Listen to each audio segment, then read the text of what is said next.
Clip number 349 انشاءاللہ عز و جل۔ اس کلپ میں سورہ اعراف کی آیت نمبر 54 اور 55 تک کی تلاوت، ترجمہ اور تفسیر قرآن صراط الجنان سنیں گے۔ بسم اللہ الرحمن الرحیم۔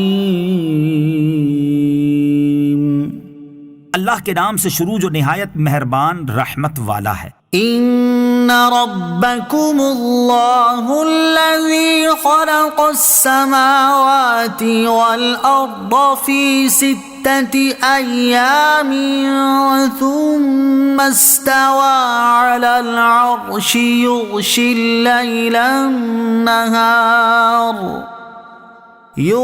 الليل النهار يطلبه حثيثا والشمس والقمر والنجوم مسخرات بأمره ألا له الخلق والأمر تبارك الله رب العالمين۔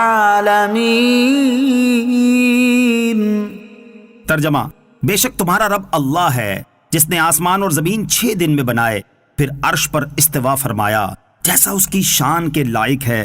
رات دن کو ایک دوسرے سے ڈھانپ دیتا ہے کہ ایک دوسرے کے پیچھے جلد جلد چلا آ رہا ہے، اور اس نے سورج اور چاند اور ستاروں کو بنایا اس حال میں کہ سب اس کے حکم کے پابند ہیں۔ سن لو، پیدا کرنا اور تمام کاموں میں تصرف کرنا اسی کے لائق ہے۔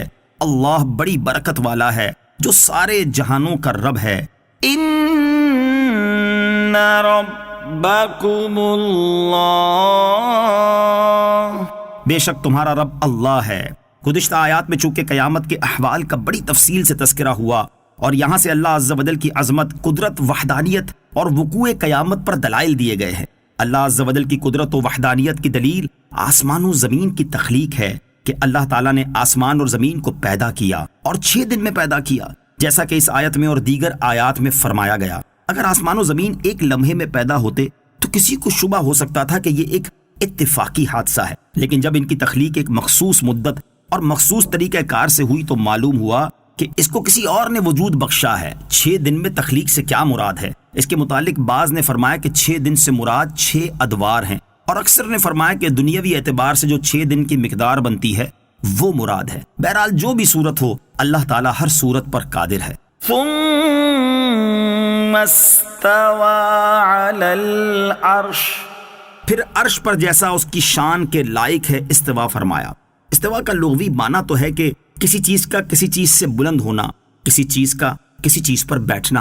یغشی اللیل النہار، رات دن کو ایک دوسرے سے ڈھانپ دیتا ہے۔ ارشاد فرمایا کہ رات اور دن ایک دوسرے کو ڈھانپ لیتے ہیں۔ یہاں ڈھانپنے سے مراد زائل کرنا ہے، یعنی رات کا اندھیرا دن کی روشنی کو، اور پھر آئندہ دن کی روشنی رات کے اندھیرے کو دور کر دیتی ہے۔ نیز ان رات دن میں سے ہر ایک دوسرے کے پیچھے جلد جلد چلا آ رہا ہے کہ دن رات کا ایسا سلسلہ قائم فرمایا جو کبھی ٹوٹتا نہیں، اور اس نے سورج، چاند، ستاروں کو بنایا اور ایسا بنایا کہ نہ کبھی خراب ہوں اور نہ کبھی ان کو تبدیل کیا جا سکے مگر جب اللہ عز و جل چاہے۔ یہ سب اللہ عز و جل کے حکم کے پابند ہیں۔ کائنات میں تخلیق اور تصرف کا حقیقی اختیار صرف اللہ عز و جل کو ہے، اور اسی کی ذات خیر و برکت والی ہے کہ اسی کا فیضان جاری و ساری ہے، اور سب برکتیں، عنایتیں اور رحمتیں اسی کی طرف سے ہیں۔ ادعوا ربکم تضرعا وخفیہ انہ لا يحب المعتدین۔ ترجمہ، اپنے رب سے گر گڑاتے ہوئے اور آہستہ آواز سے دعا کرو، بے شک وہ حد سے بڑھنے والوں کو پسند نہیں فرماتا۔ ادعوا ربکم، اپنے رب سے دعا کرو۔ دعا اللہ تعالیٰ سے خیر طلب کرنے کو کہتے ہیں، اور یہ عبادت میں داخل ہے، کیونکہ دعا کرنے والا اپنے آپ کو عاجز و محتاج اور اپنے پروردگار کو حقیقی قادر و حاجت روا اعتقاد کرتا ہے۔ اسی لیے حدیث شریف میں وارد ہوا الدعاء مخ العبادہ، دعا عبادت کا مغز ہے۔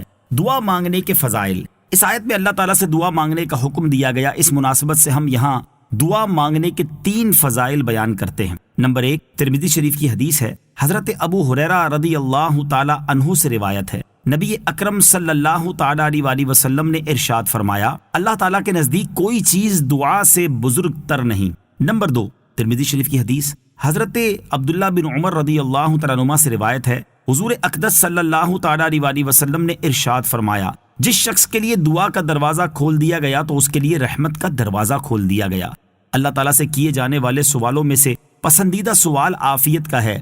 جو مصیبتیں نازل ہو چکی اور جو نازل نہیں ہوئیں ان سب میں دعا سے نفع ہوتا ہے، تو اے اللہ عز و جل کے بندوں، دعا کرنے کو اپنے اوپر لازم کر لو۔ نمبر 3، حضرت جابر بن عبداللہ رضی اللہ تعالیٰ عنہ سے روایت ہے، رسول اللہ صلی اللہ تعالیٰ علیہ وسلم نے ارشاد فرمایا، کیا میں تمہیں وہ چیز نہ بتاؤں جو تمہیں تمہارے دشمن سے نجات دے اور تمہارے رزق کو وسیع کر دے؟ رات دن اللہ تعالیٰ سے دعا مانگتے رہو کہ دعا مومن کا ہتھیار ہے۔ إنه لا يحب المعتدين،